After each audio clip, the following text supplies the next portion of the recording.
Le second livre des rois, chapitre 1. Moab se révolta contre Israël après la mort d'Akab. Or, Akazia tomba par le treillis de sa chambre haute à Samarie, et il en fut malade. Il fit partir des messagers et leur dit, « Allez, consultez Baal-Zébub, dieu d'Écron, pour savoir si je guérirai de cette maladie. »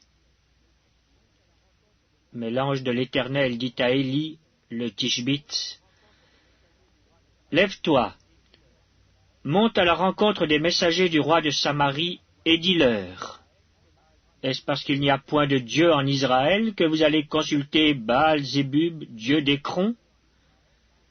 C'est pourquoi, ainsi parle l'Éternel, tu ne descendras pas du lit sur lequel tu es monté, car tu mourras. » Et Élie s'en alla.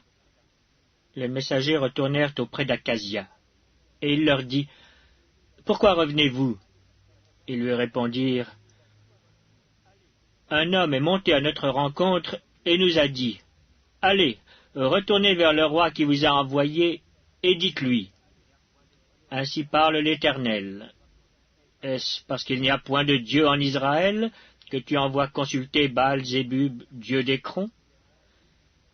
C'est pourquoi tu ne descendras pas du lit sur lequel tu es monté, car tu mourras. » Akazia leur dit, « Quel air avait l'homme qui est monté à votre rencontre et qui vous a dit ces paroles? » Ils lui répondirent, « C'était un homme vêtu de poils et ayant une ceinture de cuir autour des reins. »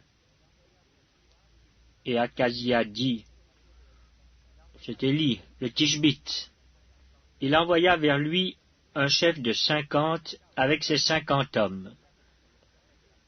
Ce chef monta auprès d'Élie, qui était assis sur le sommet de la montagne, et il lui dit, « Homme de Dieu, le roi a dit, descends. » Élie répondit au chef de 50, « Si je suis un homme de Dieu, que le feu descende du ciel et te consume, toi et tes 50 hommes. » Et le feu descendit du ciel et le consuma, lui et ses 50 hommes. Akazia envoya de nouveau vers lui un autre chef de 50 avec ses 50 hommes.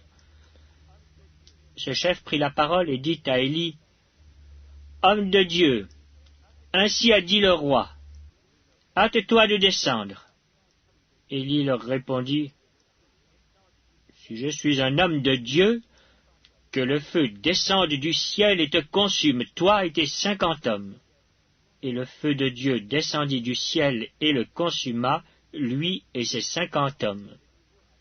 Akazia envoya de nouveau un troisième chef de 50 avec ses 50 hommes.